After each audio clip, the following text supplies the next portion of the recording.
Student, मैं सौरभ कोहली आपका स्वागत करता हूं अपनी यूट्यूब चैनल में। आज इस वीडियो में मैं चर्चा करने वाला हूं दूसरी गुफा के चित्र की। जो अजंता का दूसरी गुफा का चित्र है उन्हीं के बारे में मैं आज चर्चा करूंगा।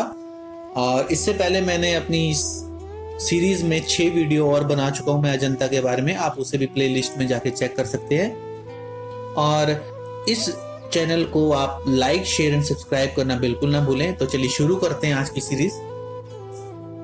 दूसरी गुफा के चित्र में अगर हम चर्चा करें, इस गुफा में जातक कथाओं तथा सभाओं के चित्र सुंदर हैं। दाहिने और एक अज्ञात सभा तथा महाहंस जातक का चित्र है।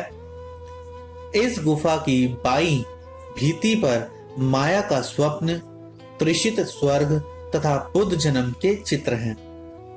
माया का स्वप्न चित्र में महादेवी महाशयन कक्ष में सो रही है। इस चित्र में कलाकार ने सफेद गोल आकार या प्रताप पुंज के प्रतीक से स्वप्न की कथा का चित्र में निरूपण किया है। त्रिषित स्वर्ग वाले चित्र में बुद्ध को स्वर्ग के सिंहासन पर विराजमान भव्य रूप से अंकित किया गया है। उनके मुखमंडल के चारों ओर प्रभा पुंज है और हाथ धर्म चक्र मुद्रा में है। उनके दोनों ओर मकर बने हैं और बुद्ध की दृष्टि चिंतन पूर्ण है। पास में खड़े देवताओं की आकृतियां उनको सम्मान की दृष्टि से देख रही हैं। इस चित्र में आकृतियों की अंग भंगिमाओं तथा मुद्राओं का अच्छा अंकन है। बुद्ध जन्म वाले चित्र में महामाया तथा शुद्धोदन को स्वप्न की चर्चा करते दिखाया गया है। उनके चारों ओर दास दासियां खड़े हैं। दासियों की अंग भंगिमाएं सुंदर हैं। सामने 2 ब्राह्मण हैं। दाहिनी ओर महामाया के समान ही रत्नाभूषणों से सुसज्जित एक स्त्री स्तंभ के सहारे खड़ी है। श्री राय कृष्ण दास ने इस आकृति को राजकुल महिला महाप्रजापति देवी बुद्ध की विमाता माना है।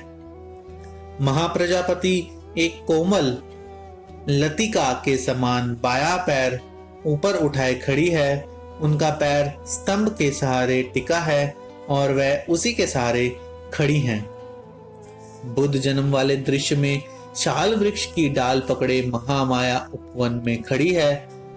उपवन के बाहर भिखारी हैं। इस चित्र में इंद्र चौकोर टोपी लगाए हैं और 3 नेत्रों से युक्त दर्शाया गया है। इसी गुफा में एक वैराग्य सूचक साधु का चित्र है, परंतु कुछ लेखकों ने इसे सर्वनाश सूचक साधु या राजदूत माना है। यह वृद्ध साधु एक लकड़ी के सहारे खड़ा है और एक हाथ की मुद्रा से सब कुछ मिथ्या है के संदेश भाव को अभिव्यक्त कर रहा है। उसके नेत्रों तथा चेहरे में भी यही भाव है। इसी गुफा में विदुर, पंडित, जातक और झूला झूलती राजकुमारियों के चित्र हैं। वह झूला झूलती राजकुमारी मदमता पूर्ण यौवन तथा यौवन के प्रतीक झूले पर झूल रही हैं। यहाँ पर एक और सुंदर चित्र है जिसमें शांतिवादीन मुनि की कथा का अंकन है।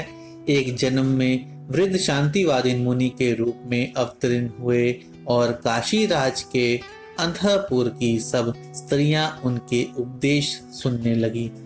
इस पर राजा ने उनके वध की आज्ञा दे दी। इस चित्र में राजा खड़ा लिए सिंहासन पर बैठा है। ध्यान रहे, राजा खड़ग लिए सिंहासन पर बैठा है।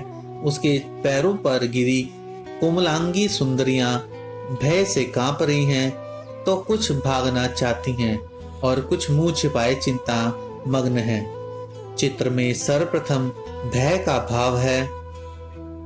तो इस तरह गुफा नंबर 2 का भी पूरा भाग खत्म होता है। आप इस चैनल के साथ जुड़े रहें और इस चैनल को लाइक, शेयर एंड सब्सक्राइब ज़्यादा से ज़्यादा करें। जितनी भी सीरीज थी अजंता की मैंने पूरी कंप्लीट करी है। और इस चैनल का बेल आइकन जरूर दबाइए ताकि आपको सारी नोटिफिकेशन मिलती रहे। आज के लिए मैं अपनी वाणी को यहीं विराम देता हूँ। धन्यवाद।